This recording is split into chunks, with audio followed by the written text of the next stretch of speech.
kilifa bi may laaj fii du ma ci yàgg trop ñi ñu téye ñi ñu téyewul ak lu tax ñu téye leen ces questions là ku si deful yàlla suturaal la nga génn ci set ci wet ku ci def nag wax dëgg yàlla ñun du la ñaanal safaan waaye sañ nañu wax xam du dëgg waaw te di ñaan yàlla muccal ci ñëpp ñoo xam ne ñu ngi ci moo tax ñi ne ci nguur gi jamono bii def leen attention de ne signez pas n'importe quoi de vérifiez tout de regardez autour de vous c'est important attention de attention de moytu leen de du dëgg Alaaji Traoré moytu leen de moytu leen de Mohamed Diallo jërëjëf voilà ñi nga xam ne ñu ngi ci direct bi ku ko ci soxla rek sunu WhatsApp mu ngi noonu ci biir donc ba cliquer rek di nga dugg ci WhatsApp Pass TV du noonu la de mu ngi nii defe naa mën naa ko wane nii WhatsApp Pass TV ngi nii ba ngeen duggee rek mën a voilà bàyyi ci message yi bàyyi ci bataaxal yi bàyyi ci toutes les infos que vous voulez et voilà on va offrir des cadeaux d'ici à la tabaski incha allah ci kàttanu yàlla yéene rek la ñu am yàlla nag moo di décider nous on ne dispose pas on ne fait que proposer à la grâce de Dieu te am nañu ci yaakaar am nañu yéene bi am nañu pas-pas du dëgg. Alors je vais aborder les nominations au titre des mesures individuelles. Déjà, le président de la République a pris les décisions suivantes. Ministère des Finances et du Budget, Monsieur Abdou Karim Sok, planificateur, matricule Nangam 616 020M, est nommé directeur du contrôle budgétaire en remplacement de Monsieur Bakar Faye,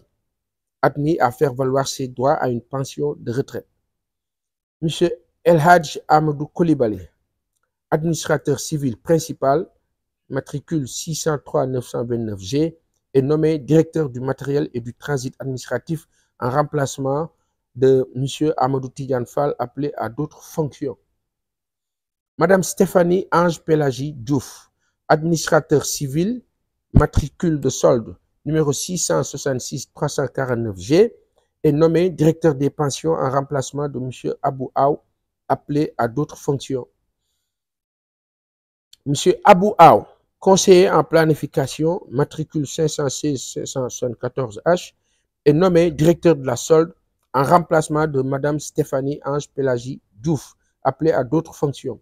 au titre du ministère de la Jeunesse, des Sports et de la Culture. Ministère boobu moom kilifa yi ngeen baal ñu rek mais faw ngeen sunu kilifa bi Khady Diène Gaye jàmbaar la mais sonn na la culture c'est d'abord un art mais c'est profondément une éducation c'est l'éducation moo taxoon ci sunuy jamono sunu bàyyi seen temps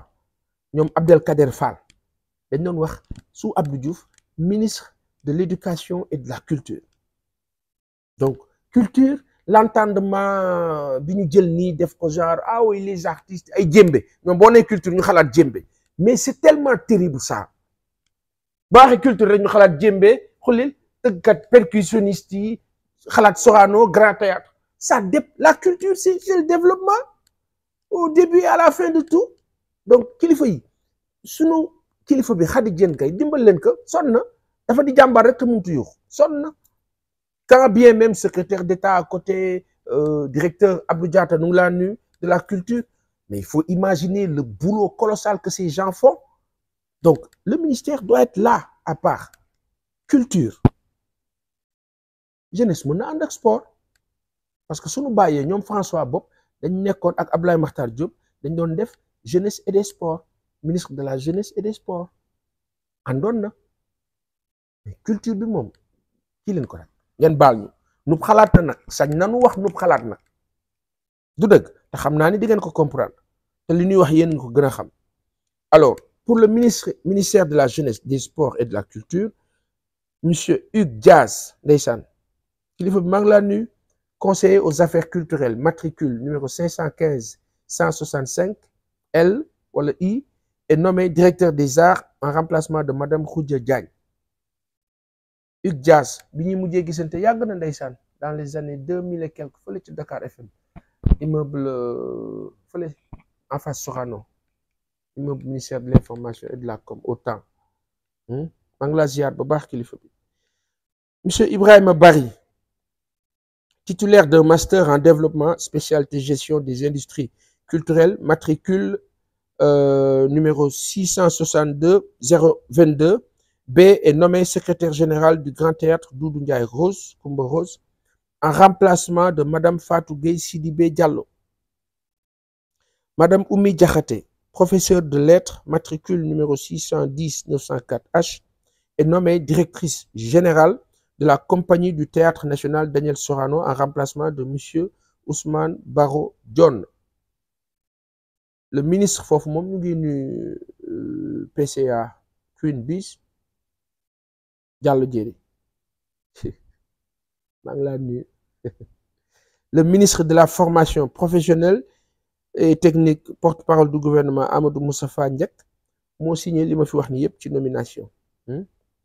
dëgg. Voilà ce qui a été décidé aujourd'hui. Alors Massamba Thioro Sall maa ngi laa félicité defe naa yow la ñu wax ne que dénk nañ la fële hôpital Touba ba nekk Touba Matlaboul Fawzeyni bu ma juumul Mass maa ngi laa nuyu bu baax di la tatagal di la félicité su fekkee loolu moo am kontaan na ma si loolu yow xam nga yow ma waay nga xam nga xamante nañu ay xarit lañu maa ngi laa ziar bu baax. xam sa bopp nu ngi laa nuyu bu baax ah oui xam sa bopp au moins toi tu viens avec des cœurs ñeneen ñi moom ñu ngi ma doon ñaanal rek mais defuñu ay cœur quoi yow nga ñëw indi ay cœur c'est excellent, c'est magnifique, alors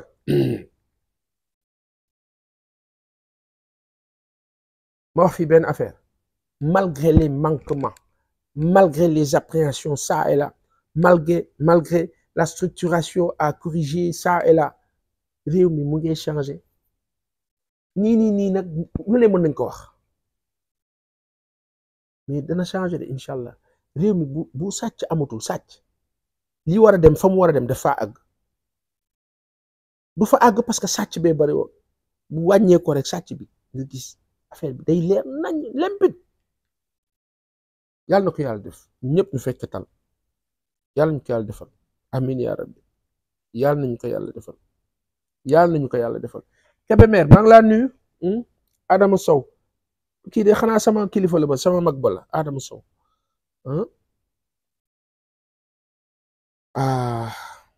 sant yàlla. Il se passe tellement de choses dans ce pays-là.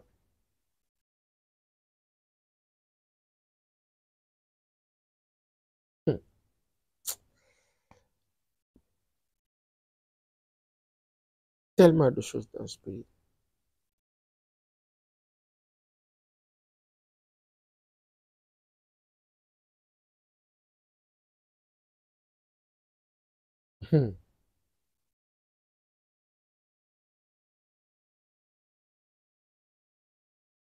Le président de la République, Bassirou Diomaye Diakhar Faye, Queen Sis ñëw na Guèye Nioro, le président de la République bi moo tàmbali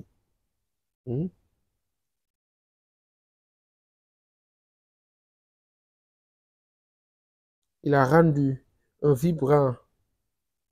a lancé un vibrant appel à tous les acteurs politiques et à l'ensemble des forces vives de la nation pour une participation inclusive et un succès du dialogue national consacré au système politique dont il présidera la cérémonie d'ouverture le 28 mai 2025. Il a demandé au ministre de l'Intérieur, en relation avec son cabinet et le facilitateur général, de veiller à l'invitation des représentants de toutes les parties prenantes, partis politiques, société civile, centrales, syndicales, organisations, employeurs, notabilités religieuses et coutumières, organisations de jeunes et femmes, et à la bonne organisation des travaux. ñun ñi ñëpp invité nañu ñun ñëpp ka mu neex mën nga dem Cheikh Omar Talla mu ñu koy wax sànq ak les autres naan ñu waa DGE ñu ngi wax voilà tous les gens qui veulent xam nga ni wute na ak dialogue boobu nga xam dañ daan woote gars yi na Sénégal waaye nag man damaa mos a gëm dialogue ma baat ca kaw dama cee fier ma baat sa kaw ak maa ko gëm parce que xeex rayante moom du dara du xew mais bu ñu demee ba benn moment ñu toog waxtaan on trouve des solutions foofu lañ toll jamono bi boo ma laajoon dialogue ma ne la jaru ko na kilifa yi jël seen téléphone taal seen ay oto ñi ñu war a dem seeti ñu seeti leen waxtaan ak ñoom dëkk bi apaisé wu loolu dialogue la maintenant bii nii c'était parce que c'était institué soi-disant par Macky Sall au mois fële en 2016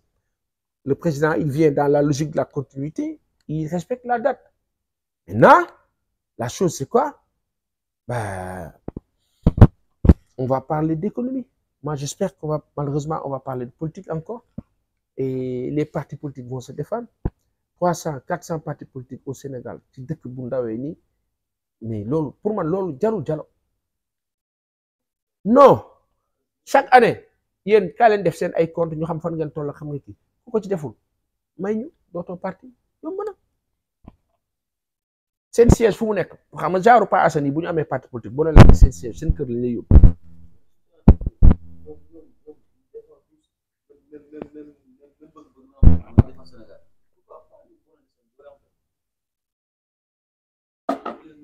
lu ma la wax sànq siisu c'est-à-dire yow da nga jàpp ne opposant c'est da nga war a siisu yow mi nekk ci nguur gi jàpp nga ni da nga war a siisu war leen ne maa nekk ci nguur gi jaay doole donc l'un dans l'autre il faut mooy li ma doon wax sànq gis nga ubbi dënn c'est tellement important et au Sénégal on manque de sens du culte du bien def lu baax bu njëkk suñuy maam amoon nañ ko mais ñun léegi dañ ko tële xamul dañuy siisu dañuy mer da ngay gis ku toog di mer te kenn def ko dara di siisu di kii daal bon doo comprendre loolu nag doxalul réew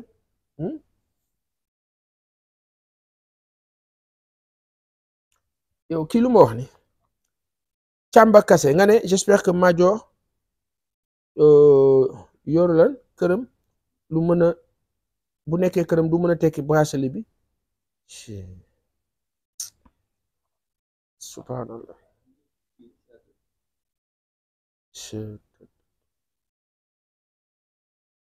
yàlla man yàlla di jar naa tiit moo tax quand j'ai vu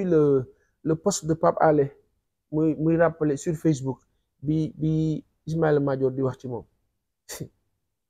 on va le faire taire naa noonu la ko waxee je dis ma ne ndeysaan yàlla ay bu ñu xamoon yàlla ay bu ñu xamoon yàlla moo la yàlla